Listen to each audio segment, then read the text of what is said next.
Me llamo Ángel Sansegundo, soy profesor de EOI, de la Escuela de Organización Industrial, y director de la Cátedra de Emprendedores EOI La Caixa. Me acompañan en esta mesa redonda dos emprendedores. A mi izquierda está Álvaro Cuadrado. Álvaro es un joven emprendedor que tiene numerosas iniciativas que ha puesto en marcha, fundador de una productora de cine, fundador de una agencia de publicidad, ha llevado a cabo otras iniciativas, es vocal de la Comisión Ejecutiva de la Asociación de Jóvenes Empresarios de Madrid, al mismo tiempo ha sido embajador de la paz de la UNESCO, es profesor también en temas de innovación y ha conseguido numerosos galardones en el área de innovación y emprendimiento. La verdad es que tu currículum, con la edad que tienes, es francamente... Bien. Bueno, a su lado está Paco Martínez Ros, es ingeniero industrial y MBA también por la Escuela de Organización Industrial. Ha dedicado toda su carrera, también corta por la juventud, en el área del mundo aeronáutico, pero al mismo tiempo ha creado también su propia empresa, una propia empresa dedicada a los temas de ingeniería, y ahora mismo está desarrollando el concepto de Lean Startup. Muchas gracias por estar aquí también con nosotros. Y a la derecha del todo está Fernando Moroy, que es director de Relaciones Institucionales de la Caixa en la Dirección Territorial de Madrid, presidente de la Asociación de Antiguos Alumnos de EOI, profesor de EOI y vicepresidente del Foro Keiretsu de Business Angels en Madrid. Vamos a entrar inmediatamente en lo que creo que es más importante, que es el hecho de conocer experiencias que puedan ser compartidas y de valor para todos vosotros.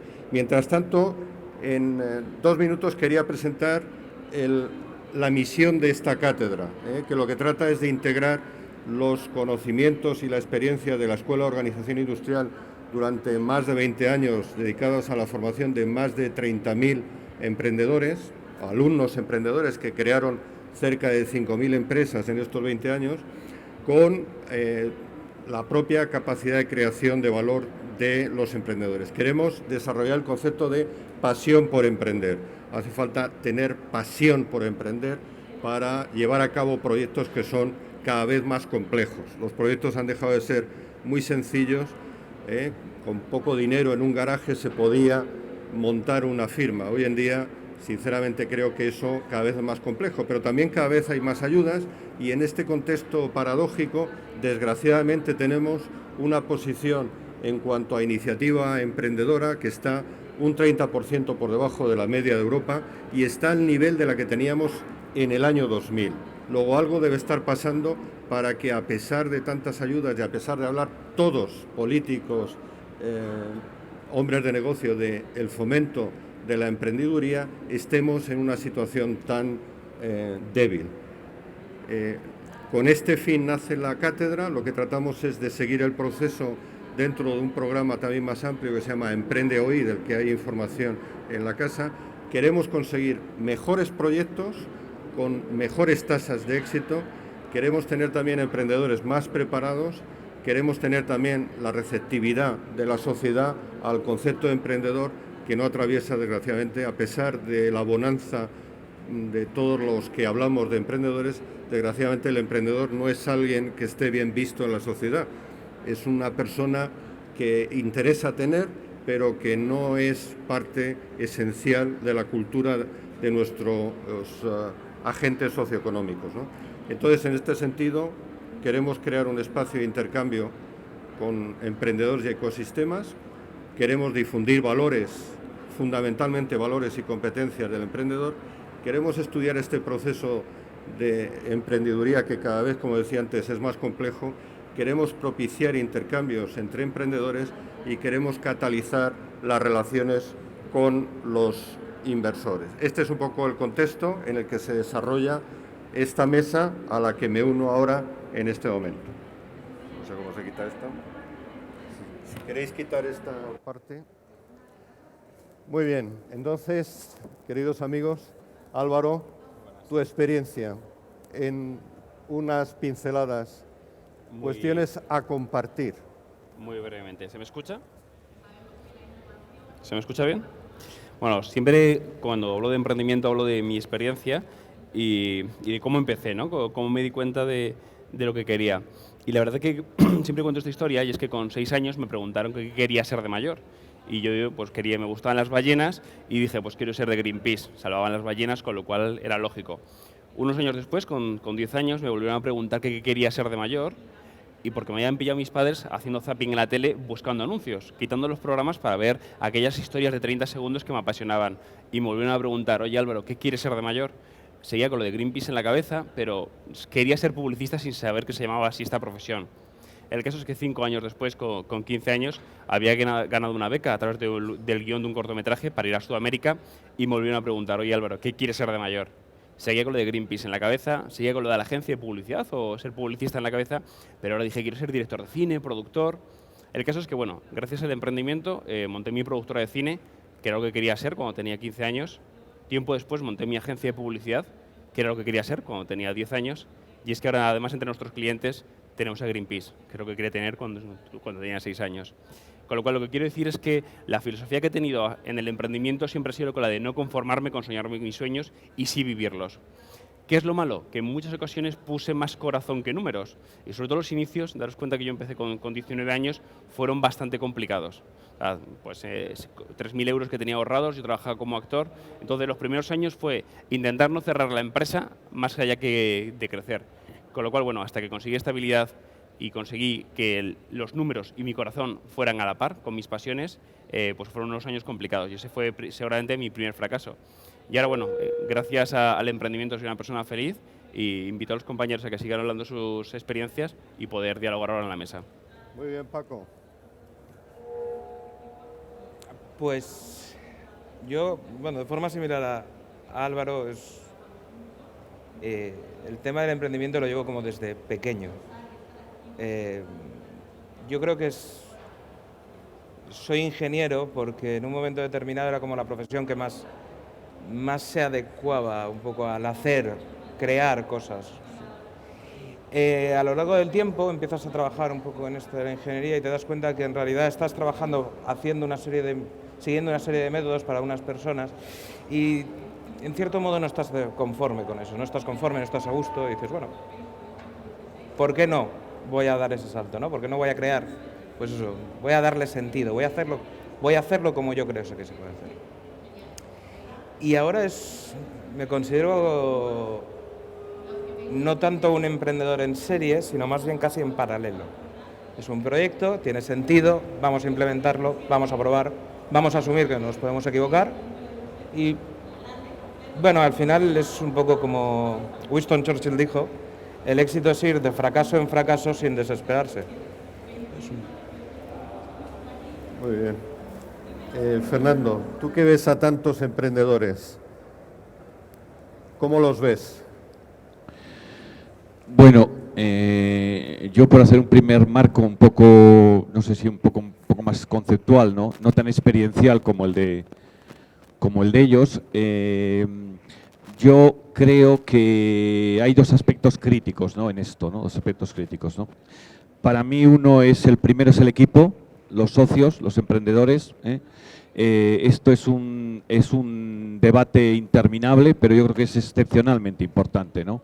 ¿Quiénes son los socios? ¿Cómo se juntan? ¿Cómo se forman? ¿Qué áreas de especialidad funcional tienen? Creo que es bastante difícil hoy, en la complejidad del mundo que vivimos, socios orquestas, socios unipersonales, personas que tengan unos conocimientos y experiencias, yo diría, en las 3 grandes áreas que hay en una empresa, ¿no? El área comercial, de marketing, 1, el área de finanzas, control de gestión, finanzas, administración, 2, y 3, el área de operaciones, tecnología, incluso recursos humanos, ¿no? Yo creo que, por tanto, es un aspecto crítico primero, ¿no? Es decir, el equipo, los socios, ¿no? Y en ese sentido, pues, ¿qué especialización funcional tienen y qué percepciones más o menos comunes tienen, ¿no? Pero es muy importante, ¿no? El segundo aspecto crítico yo creo que es bueno, el haber pasado un tiempo un tiempo con tu proyecto, ¿no? Eso desde la academia lo llamamos plan de empresa, business plan. Hay que pasar un tiempo con el proyecto, ¿no? Y escribir cosas, ¿no? Alrededor de los mercados, competidores, clientes. Esto no es una condición suficiente de éxito, evidentemente, pero probablemente yo sí que creo que es una condición necesaria, ¿no? Hay que pasar un tiempo con esto, ¿no? Y dentro, a su vez, de todo ese plan de empresa o business plan, pues yo creo que también hay algunos elementos críticos, ¿no? Desde la idea de negocio, que también yo creo que hay cosas que más o menos ya han quedado claras y otras no, ¿no? Aspectos de la ejecución y aspectos de la financiación, ¿no? No sé, saldrán, supongo, no sé si ahora como estos 2 primeros minutos y por enmarcar un poco esto, igual ¿es suficiente?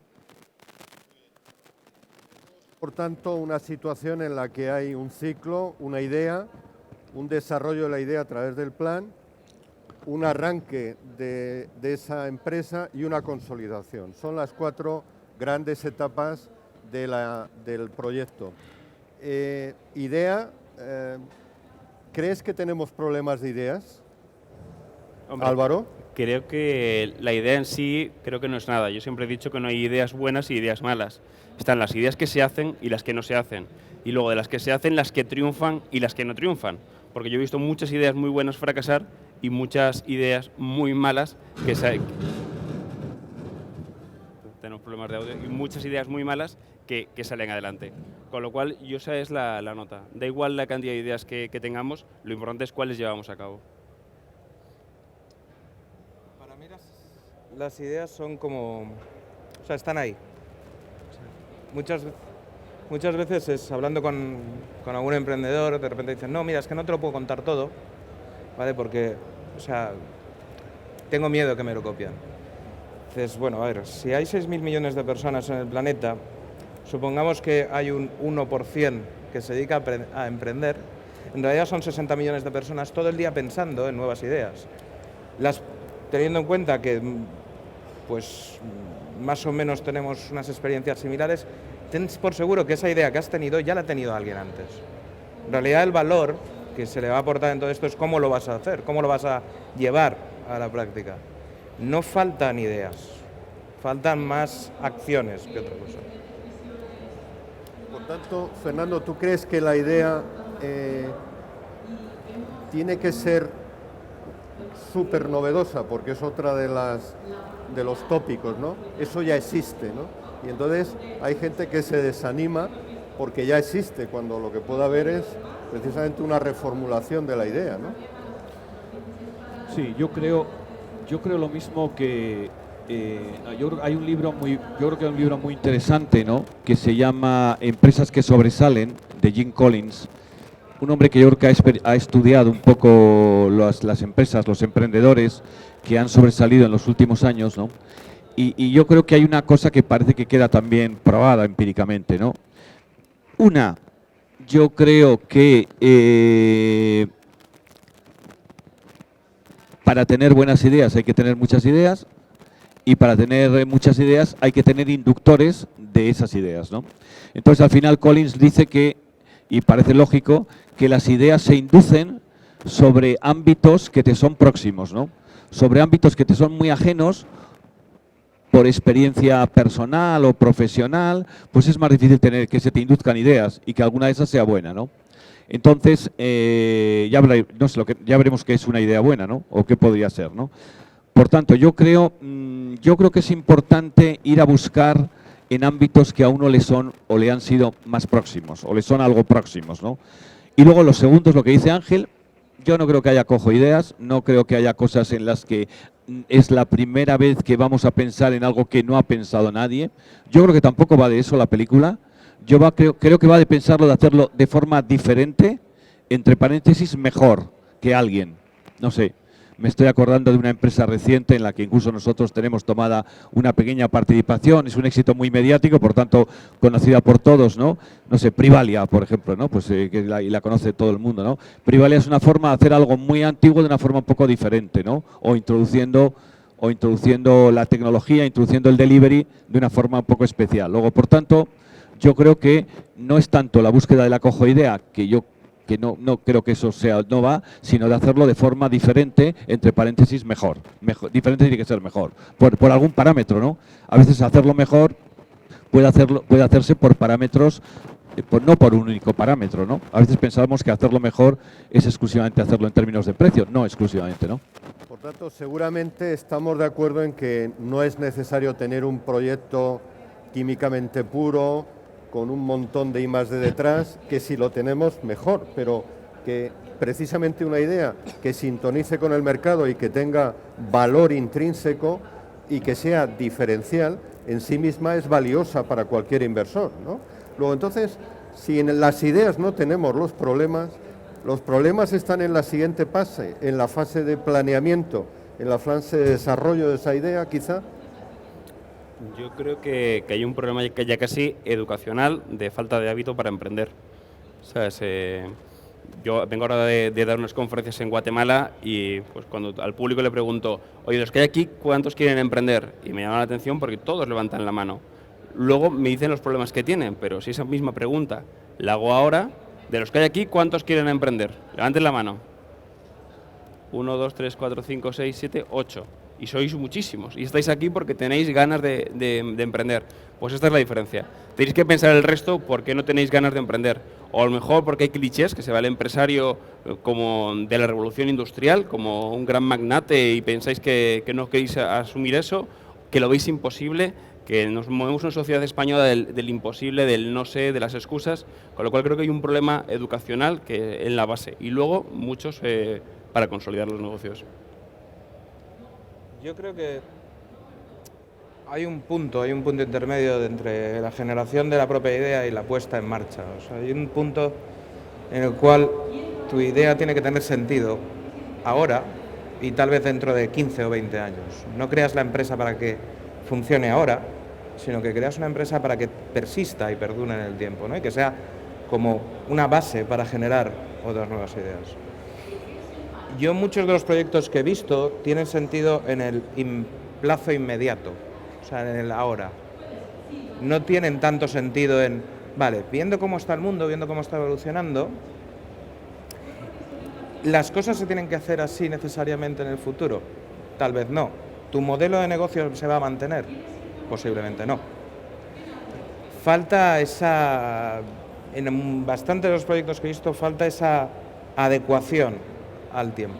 O sea, si yo fuera un inversor y dijera, bueno, voy a poner dinero aquí, asumo que en los primeros años no me va a dar mucha rentabilidad, pero sí que quiero tener la rentabilidad asegurada, no quiero que ese modelo directamente expire, ¿no? Hace una tarea más de prospección en el tiempo es, yo creo que necesaria, y como muy bien ha dicho Álvaro, el concepto de la cultura es absolutamente fundamental. Yo opino lo mismo, es decir, yo creo que hay dos conceptos, ¿no? Uno, tenemos menor proporción de emprendedores, tenemos una tasa de emprendimiento menor que comparativamente con otros países y las razones son múltiples, ¿no? Culturales, sociales, yo diría incluso hasta económicas, ¿no? Probablemente en el pasado las empresas más o menos grandes han absorbido una mano de obra, bueno, pues más fácilmente, ¿no? Probablemente en este presente y no sé si en el futuro, probablemente la opción del autoempleo, del emprendimiento, tenga que ser una opción más real porque esa situación de pasado es menos fluida, ¿no? Con lo cual es posible, el emprendimiento a veces es una aptitud personal y a veces es una actitud sobrevenida, ¿no? Por una circunstancia, ¿no? Qué duda cabe. Dos, y yo creo que lo que decía Francisco es lo importante, ¿no? Es decir, de la idea, lo que más nos debe obsesionar es si realmente hay un hueco de mercado, ¿no? Si hay una ventana de oportunidad. Esto es lo que es difícil de alguna manera de chequear a priori, ¿no? Desde mi idea que está en mi cabeza, que está en la cabeza de los emprendedores, es bueno, ¿no? Que los emprendedores tengan ideas que además les han sido inducidas por cosas que les son próximas, pero desde mi idea en mi cabeza, ¿cómo probar, cómo asegurarnos, cómo que haya un hueco de mercado, ¿no? Que haya una ventana de oportunidad, que realmente es posible poner en marcha todo ese proceso, ¿no? Bueno, en eso pues hay de todo, ¿no? Tenemos algunos elementos, la academia nos ayuda en algo, como condiciones necesarias, no suficientes evidentemente, ¿no? Pero ese es, yo creo, el momento duro, ¿no? De cómo pasar de la idea a que realmente a tratar de probar que ahí hay un hueco, no probar, sino de alguna manera creer firmemente y luego asegurarse de que haya una ventana de oportunidad, ¿no? Eso yo creo que es lo verdaderamente complicado, ¿no? Yo creo que estás apuntando hacia uno de los problemas básicos de estas nuevas firmas, de estas startups. Se suele decir que el emprendedor solo piensa en el inversor que tiene que invertir en su proyecto y, por tanto, lo que quiere es llegar con una hoja de cálculo en donde aparezca una tasa interna de rentabilidad elevadísima para que el inversor entre en un riesgo más o menos controlado, ¿no? Pero es, desde mi punto de vista, la peor forma de enfocar esto, porque uno tiene rentabilidad porque tiene ventana de mercado, porque tiene un hueco, porque no es solo una oportunidad, porque hay una continuidad, porque tenemos regularidad en el proceso. De ahí que me parece una de las partes fundamentales es ese enfoque al cliente. El emprendedor sin clientes es alguien totalmente vacío, pero clientes que tengan cara y ojos, no clientes absolutamente virtuales. ¿Compartís conmigo estas ideas? Sí, yo creo que de lo más complicado cuando emprendemos, y supongo que aquí me das la razón, es encontrar los clientes. Si muchas veces tienes la idea de montar la empresa, tienes tu equipo, el mejor equipo del mundo, pero si en tu equipo no hay un buen comercial o no consigues estos clientes, todo se viene abajo. Yo cuando doy charlas muchas veces digo, de aquí no quiero que salgan 60 o 100 emprendedores con empresas que duren 3 meses. Yo prefiero 3 emprendedores con empresas que duren 60 años, ¿no? Con lo cual el tema de clientes creo que es básico. Efectivamente, estoy completamente de acuerdo. No, pero hay un problema de base, o sea que para empezar cualquier cosa necesitas un capital mínimo. Yo, por ejemplo, en este último proyecto que estamos desarrollando, empezamos a decir, bueno, vale, tenemos este supuesto nicho de mercado, bien, tenemos un capital limitado, bien, vamos a intentar hacer, con la metodología Lean Startup, vamos a intentar hacer el mínimo producto viable, lo único que voy a necesitar para que poder empezar a facturar, y sobre esa base, sobre un conjunto de suposiciones que he hecho, las voy a probar contra el mercado. Y voy a mantenerme ágil, en cierto modo, para si el mercado veo que no lo acepta, tener la capacidad de cambiar el modelo, tener la capacidad de pivotar de un modelo, pues eso, como nosotros, una plataforma online en la cual somos comisionistas por lo que paga el cliente, pues pivotarlo hacia otro modelo de negocio y que aún así siga manteniendo el sentido. En esa primera fase, esa flexibilidad de la estructura es importante. Y esa flexibilidad es la que al final te va a permitir sobrevivir el tiempo necesario hasta que cuentes con la aprobación del mercado y cuentes con los clientes.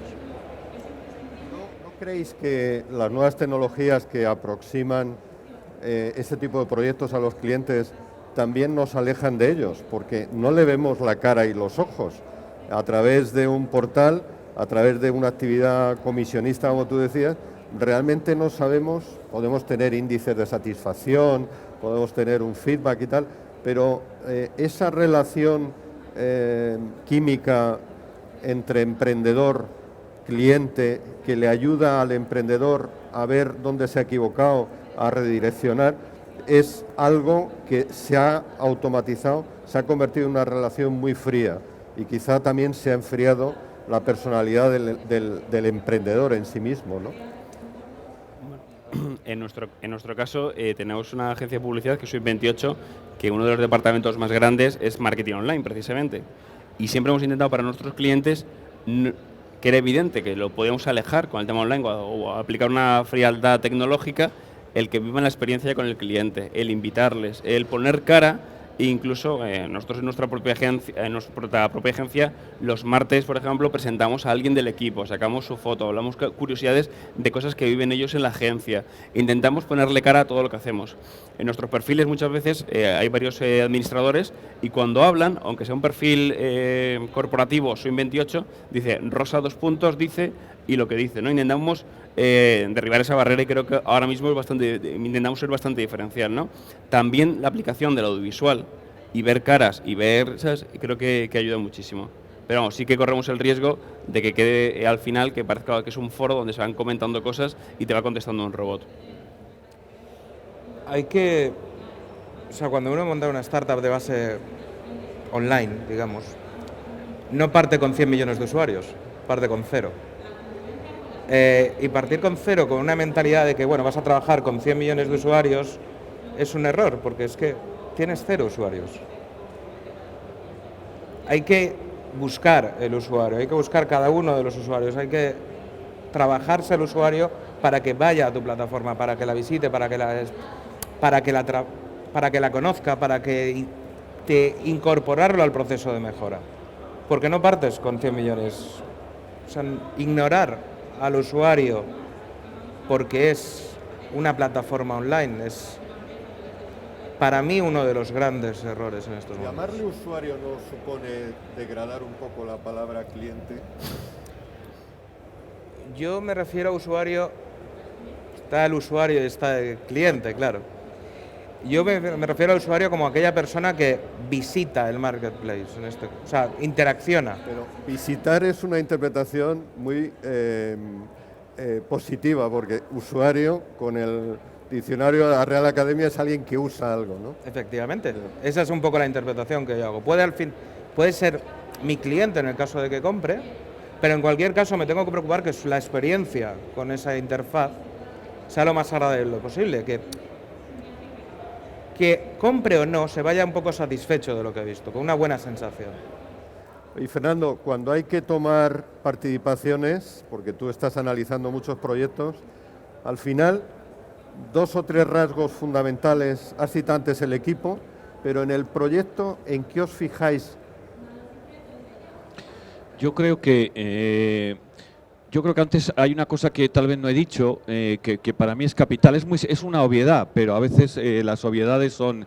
yo creo que la idea de negocio hay que conjugarla intensamente con necesidad, con el ser capaz de descubrir una necesidad. Al final, esa idea de negocio debe satisfacer una necesidad.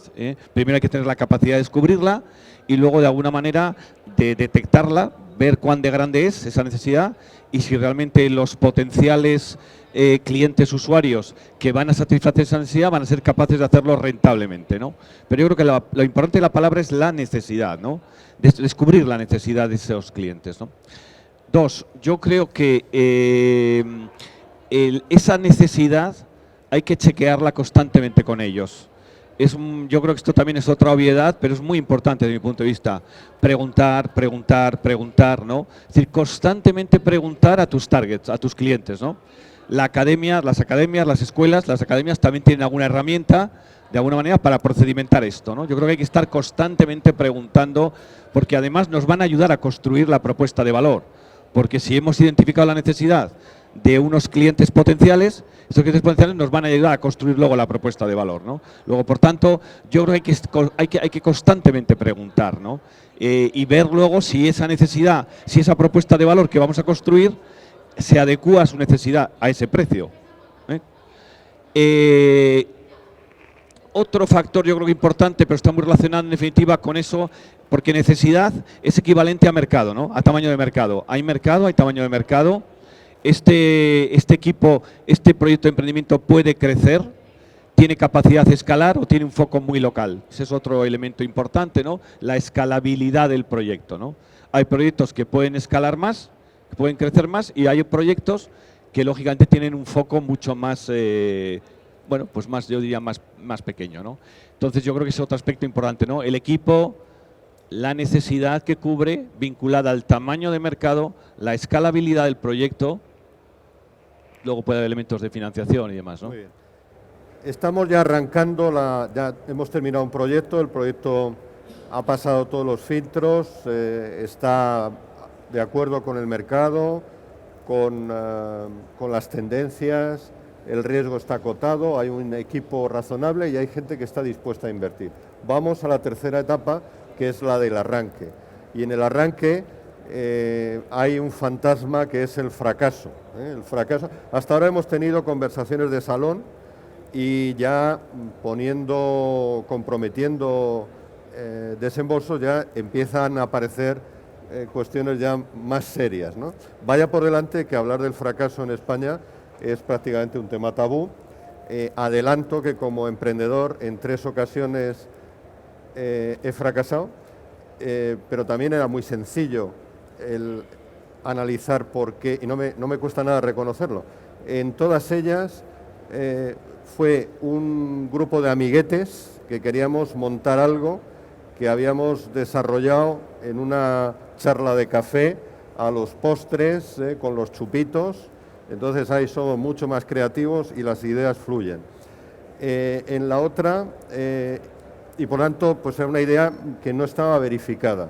En la otra, éramos un grupo de ingenieros que nos creíamos muy listos, no sé por qué los ingenieros siempre creemos que tenemos que saber de todo, además los industriales también, y claro, éramos tan listos que nos dimos el tortazo porque no había suficiente contraste en esa idea. Y en la última lo que había era el típico 3Fs, el Friends, Family and Fools, locos, familiares y amigos, todos metidos con la excusa de tener un proyecto y vernos regularmente. Eso no era una empresa. Entonces, ¿habéis tenido fracasos y habéis aprendido? Yo he aprendido mucho de esto. ¿Habéis aprendido de los fracasos? Creo que con el tema de los fracasos hay muchísimos tópicos, pero que son ciertos. Aquí en España fracasar es terrible, incluso se castiga al que ha fracasado. Nosotros abrimos una línea de negocio con una de mis empresas que además tenía muy buena... O sea, era sobre formación y tenía una filosofía que era, el eslogan decía, llevas toda la vida estudiando, ahora te toca aprender, ¿no? E incluso dijimos, venga, vamos a no dar créditos, que solo es gente, ni siquiera título, gente que quiera aprender, vamos a traer el mejor ponente para enseñarle. Y pensamos que iba a ser un éxito por el planteamiento. Además, bueno, teníamos una agencia de publicidad que era la nuestra, que era la que iba a dar toda la cobertura, y tuvimos, la verdad, que en 3 días, cuando empezamos la campaña, más de 300 llamadas. Y nos dimos cuenta que todo el mundo preguntaba, ¿dais créditos? ¿Dais créditos? A nadie le asustó el precio, a todo el mundo le pareció bien el lugar. Todo, lo único era que nos equivocamos en que bucólicamente pensamos que la gente lo que le interesaba era formarse, y al final la gente universitaria lo único que querían era, bueno, si me formas está bien, pero lo importante son los créditos. Y yo recuerdo que comenté en un círculo familiar cómo había ido mal esta línea de negocio. Y además dije, mira, me ha ido mal por esto y esto y esto. Yo creo que se puede reconvertir, de hecho lo decías antes, cuando tienes una línea de negocio que ha fracasado una línea, o a lo mejor ya tienes todo encarrilado, simplemente hay que cambiar la dirección. Lo comenté como el gran aprendizaje del fracaso y lo que me dijeron es que eso se veía que no iba a funcionar. Entonces, claro, es muy, muy, muy común esto, ¿no? El intentar, incluso, hay un pequeño deseo familiar de que no te vaya bien en el emprendimiento y ya te lo dije, ¿sabes? Que muchas veces ni siquiera te lo han dicho, pero dice, ya te lo dije, ¿no? Con lo cual, lo que es importante del fracaso yo creo que es el aprendizaje que sacas. Yo además no he tenido muchos fracasos que me hayan costado mucho dinero. En este caso, bueno, fue una línea de negocio que abrimos, que de hecho ahora pues ha desembocado en un máster en Latinoamérica, con lo cual se reorientó y con muy buena expectativa. Pero sí que mi padre, mira, yo no vengo de familia empresaria para nada, mi madre enfermera y mi padre bombero, con lo cual, y además padres separados, con lo cual ni tema familiar, o sea, ahí no había ninguna unión. Pero mi padre, como era bombero, tuvo una lesión de rodilla y le dieron pues el típico dinero de indemnización para como jubilación toda almacenada. Y montó 3 empresas. Yo recuerdo que tenía 14 años y le dije por qué iban a fallar las 3 empresas. En menos de un año ya han cerrado las 3 empresas. Con lo cual ahora mi padre, siempre que se quiere gastar algo, me lo pregunta primero. Entonces sí que viví ese fracaso y sobre todo la predicción del fracaso. Y cómo incluso, vale, esto le ha pasado a mi padre, a veces podemos aprender de nuestros propios fracasos o de los fracasos de otros, ¿no? Pero siempre hay que tener en cuenta lo que se dice, ¿no? Que en Estados Unidos, cuando un inversor quiere invertir en una empresa, le pregunta al emprendedor, oye, ¿cuántos fracasos has tenido, no? Porque se entiende como aprendizaje. Aquí en España no. Hay otro tópico que dice que si están por el retiro patinando un americano y un español y se caen los dos, el americano pues se mira a ver si se ha hecho daño y demás, y sobre todo por qué se ha caído, y el español mira hacia todos lados a ver si alguien la ha mirado, ¿no? Con lo cual ese es el problema del fracaso en España, ¿no? Que nos da mucho miedo fracasar.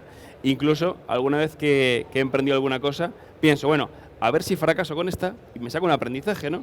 Porque cuando acumulas un par de éxitos, pierdes la referencia, ¿no? Entonces creo que es una visión importante. ¿Tú, Paco, has fracasado alguna vez? Sí, claro. Y contento de haberlo hecho.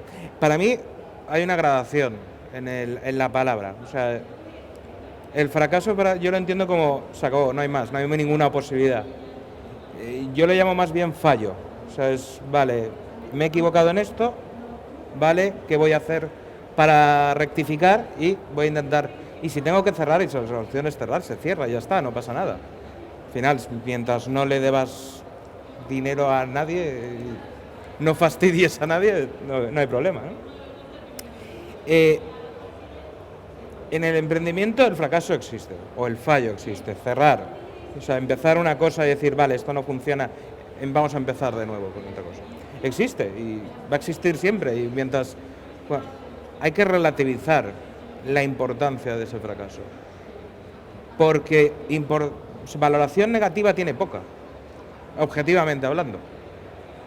Si has saldado tus cuentas y... en fin, objetivamente hablando tiene poca, es más una cuestión más psicológica, ¿no?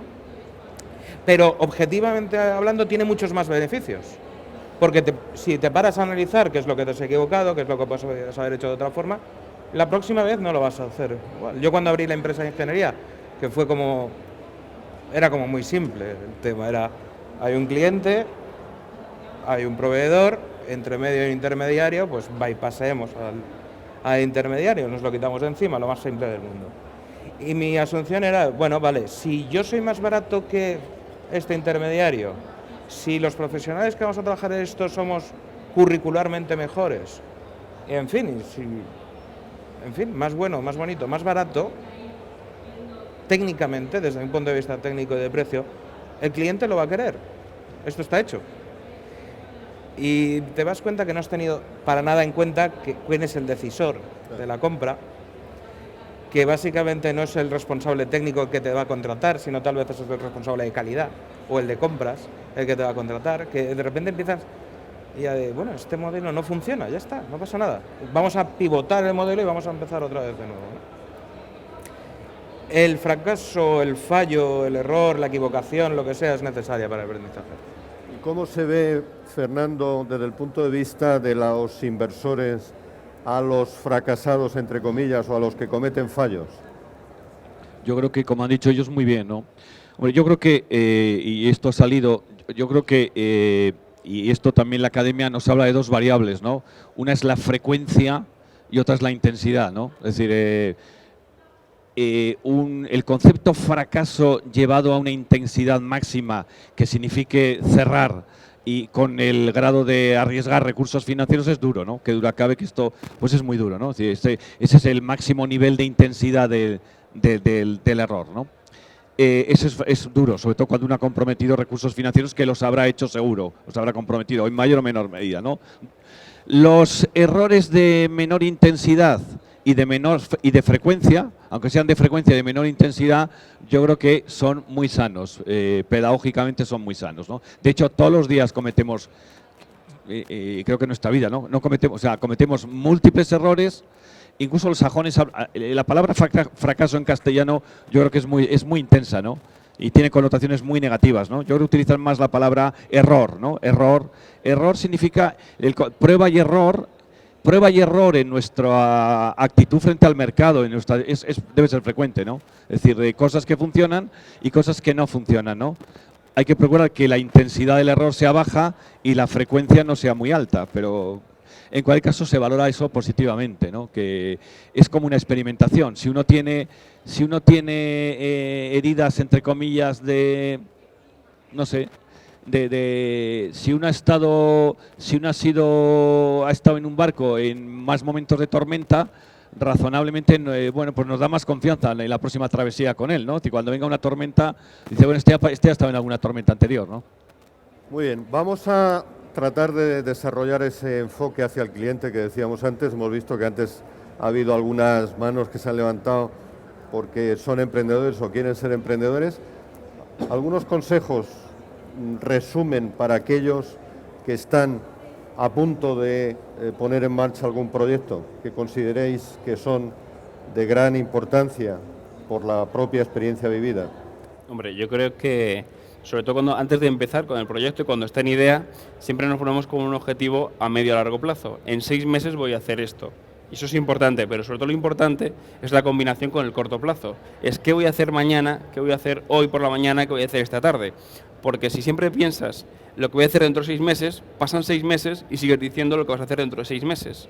Con lo cual, marcar esos objetivos a corto plazo y combinarlos con objetivos a largo plazo y sobre todo con una estrategia. Eso sería un primer consejo. Completamente de acuerdo, Álvaro. A mí hay un punto que considero también muy importante, es un poco no mantener la idea para ti, no mantener, hablar. O sea, hablar con todo el mundo que uno tenga la oportunidad, contrastar la opinión, contrastar las hipótesis, contrastar si tiene sentido, incorporar las sugerencias, hablar, ¿sabes? Porque al final esa gente con la que vas a estar hablando son los que te van a comprar. Estás diseñando ese servicio para ellos. O sea, estás diseñando ese servicio para ese primer usuario. Tienes que ver que tiene sentido. Y si no, solo juegas con tu opinión y como eres falible, te tienes que decir, bueno, yo me puedo equivocar, pero ese usuario, ese amigo, ese familiar, ese quien sea, interactuar con él, comentarle, en fin. Un poco. Fernando, ¿tú crees que hay suficiente financiación para los nuevos proyectos? Bueno, sí, no es una pregunta, no es una pregunta fácil, ¿no? Bueno, yo lo que creo son dos cosas, ¿no? Una, que yo creo que un proyecto de emprendimiento tiene que tener financiación propia, es decir, esto podemos decir, podemos ser más o menos idealistas, ¿no? Pero yo creo que si somos realistas, un proyecto de emprendimiento tiene que tener una financiación de los promotores, porque si no, todo lo demás puede ser un poco, pues no, podemos estar hablando y fiesta, pero bueno. Otra cosa es que la financiación de los promotores o socios promotores pueda hacerse a través, en una primerísima fase, a través de ellos mismos, ¿no? Y a través de círculos, ¿no? De amigos, familiares, todo eso de las famosas 3 Fs, ¿no? De los Friends, Fools and Family. Pero, vamos a ver, yo creo que hay que aportar un 40% de los recursos del proyecto, tienen que estar en el ámbito de los promotores, socios promotores, ¿no? Y si no decimos esto claramente, pues bueno, podemos estar diciendo alguna broma, pero no somos realistas. Digamos, mi proyecto de inversión, dentro de mi proyecto de inversión, yo creo que un 40% tiene que ser aportado por los socios promotores, ¿no? Socios promotores o su entorno, ¿no? Y luego del otro 60% recursos ajenos, yo creo que sí hay instrumentos de financiación de emprendedores que no son bancarios, porque las entidades financieras no entienden bien. Estoy hablando de la primerísima fase, estoy hablando de la fase inicial, ¿no? Del seed capital inicial, ¿no? Los instrumentos de financiación de emprendedores no son bancarios, porque las entidades financieras, yo creo que eso, bueno, pues realmente probablemente no entienden, pero hay instrumentos de financiación, y me estoy acordando de algunos muy concretos, ¿no? Los 50.000 de ENISA, los 60.000 de Avalmadrid, incluso si vamos a fases diferentes, ¿no? De CEDETI o de ENISA, es decir, si uno ha puesto un 40% de su proyecto de inversión como recursos propios, los otros 60% en términos de instrumentos o entidades de financiación, creo que son posibles obtenerlas. Lógicamente, y esto ya lo sabéis, partamos de proyectos que sean lo más ligeros en términos de activos, ¿no? De no corrientes, lógicamente, pero bueno, esto pues, pero yo creo que esos dos temas, ¿no? Hay que poner financiación propia y hay instrumentos de financiación no bancarios. Lo que quiere decir también que nos parecemos un poco a Estados Unidos. Cuando hablamos con redes de business angels en Estados Unidos, el arranque de los proyectos, las necesidades de capital para esos proyectos están en el rango de los 100.000 a 500.000 euros, que bueno, puede ser contemplado como una cifra muy grande, pero que por la vía de estos instrumentos haría que el esfuerzo del promotor pues podía estar por debajo de los 100.000 euros o en el rango de 100 a 200.000, es decir, en dimensiones que pueden ser relativamente asumibles. Una indemnización, del típico caso en el que uno recibe una indemnización por despido, que realmente la pueda reinvertir. Yo creo que también hemos pensado que emprender empresas significa invertir en activos fijos intensamente y asumir unos riesgos por encima, digamos, de cifras de 7 dígitos. O sea, hay que tener 1 millón de euros y de ahí para arriba para poner en marcha una compañía. Esta es una vertiente. Hay otra vertiente que es, con céntimos podemos montar una sociedad, bueno, realmente son 3.000 euros, podemos montar una sociedad, pero esa estará también en unas condiciones de gran fragilidad. Entre medias hay una gran horquilla de posibilidades, muchas de ellas en dimensiones que son relativamente asumibles. No sé si compartís conmigo esta idea. Yo voy a poner un ejemplo. Esta semana hemos sacado una startup que se llama Promogares y la hemos sacado con 10.000 euros. Hemos hecho un pequeño estudio de mercado de un mes y vamos a testearlo durante un mes. Y los 10.000 euros nos los hemos gastado en marketing. O sea, y seguramente no necesitemos más. O sea, lo que queremos es en 2 meses ya arrancar y que vaya generando beneficios. Y la buena startup creo que es la que tiene, por un lado, bueno, base tecnológica, un alto crecimiento y sobre todo que el capital inicial no es muy elevado. Yo creo que se puede hacer muchas veces. El tema de la financiación es una excusa que ponemos nosotros. Lo que has dicho, es que hace falta 1 millón de euros para hacer una empresa. No hace falta. El problema también es cuando sí que hace falta 1 millón y quieres emprender una cosa que tu ambición supera tu capacidad financiera. Y además el domingo pasado en La Razón lo decía, digo, muchas veces, sobre todo al principio, mis sueños iban por delante de mi capacidad financiera. Y hasta que eso no se cuadra, pues tienes un problema, ¿no? El rango también con el que nosotros empezamos es similar o sea, sobre los 10.000 euros más o menos de recursos propios y en un horizonte, pues para testar un poco si funciona, de 3-4 meses como mucho. Entonces, a partir de ahí ya debería una consideración un poco más personal, ¿no? El proyecto ser capaz de al menos ir generando, ¿no? Es decir, no haber recuperado inversión, evidentemente, pero sí al menos tener cierta tendencia a que el mercado está aceptando eso. Y si no, bueno, pues a partir de esa fase de decir, bueno, ¿qué hacemos? ¿Modificamos, cerramos, continuamos?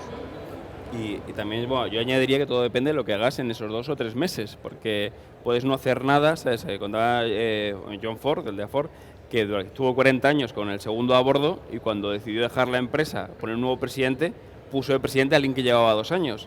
Y le preguntó el que llevaba 40 años con él, oye, ¿por qué has puesto a este que lleva 2 años? Y yo llevo 40. Y dice, no, tú es que has hecho 40 veces un año, ¿no? Con lo cual, en este mes no pongamos excusas y trabajemos. Nosotros con Promogares tenemos programadas 43 reuniones con clientes el primer mes.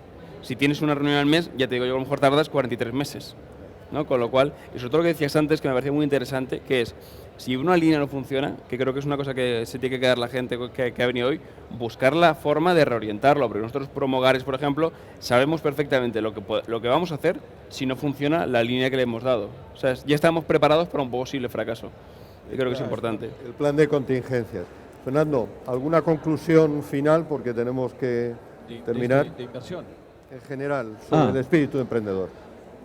Bueno, no, por cerrarlo el tema de inversión, y yo creo que esta tarde hay un taller de financiación específico que yo creo que es interesante porque precisamente están 2 instituciones, una es ENISA, la Empresa Nacional de Innovación, que tiene una operación inicial de financiación para proyectos innovadores, entendiendo la innovación en un concepto genérico o más amplio. Innovación no solo es tecnología, ¿no? A veces pensamos que la tecnología es un driver natural de innovación, pero no necesariamente, ¿no? Entonces, precisamente esta tarde creo que hay un taller muy interesante en el que están precisamente 2 instituciones que tienen 2 instrumentos que creo que son muy interesantes para esa fase inicial de emprendedores. Uno es un préstamo que además se canaliza a través de las AGES, de las Asociaciones de Jóvenes Empresarios, de hasta 50.000 euros, de ENISA, y luego Aval Madrid, una sociedad de garantía recíproca de aquí de la comunidad, que también tiene una operación de emprendedores que permite de alguna manera otorgar un aval con sencillez, y cuando digo con sencillez, quiere decir que por tanto sin garantías, porque es normal que un emprendedor no tenga garantías, ¿no? ¿Qué garantía va a tener un emprendedor que a veces coincide con que son perfiles de personas más jóvenes y demás, ¿no? De hasta otros 60.000. O sea, que una operación de ENISA más una operación de Aval Madrid estaríamos hablando de 110.000. Si el año pasado, todos los proyectos de inversión del año pasado que se pusieron en este país tenían un tamaño medio de inversión de unos 90.000 euros, si esos 90.000 el 60% fuera financiación ajena, estaríamos hablando por tanto de por debajo de 60.000 de financiación. Es decir, que creo que solo con esos 2 instrumentos que he referido ya estaríamos abordando suficientemente el tema. Pero bueno, yo creo que puede ser interesante también esta tarde el taller de este tema, ¿no? por cerrar un poco el tema de la financiación. Muy bien. Bueno, me parece que hemos visto los puntos fundamentales de ese proceso. Yo me llevo unas conclusiones positivas y esperanzadoras en el sentido de que no es tan difícil. Tenemos aquí personas de carne y hueso, otros nos hemos equivocado, pero hemos salido adelante. El contexto general de incertidumbre no ayuda, pero quizá la solución es tener escalas más manejables y, sobre todo, enlazarlo dentro de ideas que pueden progresar en el tiempo, que pueden reorientarse. La rigidez probablemente es una de las enemigas principales del emprendedor. La soledad es tremendamente canalla. El emprendedor necesita hablar, contrastar, verificar sus ideas. La orientación al cliente es la prueba del 9 de esto sirve o no sirve. Y son pequeñas cuestiones de un puzzle que cuando se ensambla yo creo que debería animarnos a todos a poder poner en marcha proyectos, porque en esa actividad creo que todos ganamos a nivel personal y a nivel colectivo. Espero que haya sido de utilidad para todos vosotros y os agradezco de nuevo vuestra presencia en esta mesa redonda. Yo quería añadir 3 cosas muy sencillas. Una es, casi todos los que estoy viendo aquí yo creo que son jóvenes y, como ha dicho Fernando, los créditos en ISA se están dando, son créditos sin aval que se están dando de las asociaciones de jóvenes empresarios. Os invito que ya que estéis en Madrid, vengáis a la AG Madrid, yo estoy en la comisión ejecutiva, y veréis que todas las excusas que podéis tener para no emprender, ahí os ayudan y os dicen que son excusas. Eso por una parte, ir a AG Madrid. Por otra, hagáis lo que hagáis, hay 3 palabras que yo creo que tienen que tener en mente, que es innovar, diferenciarse y sorprender. Y eso no tiene nada que ver con la tecnología, os vale hasta para ligar en la discoteca. Y luego lo que os he dicho, no os conforméis con soñar vuestros sueños y vivirlos. Muy bien, pues nada más, muchas gracias a todos.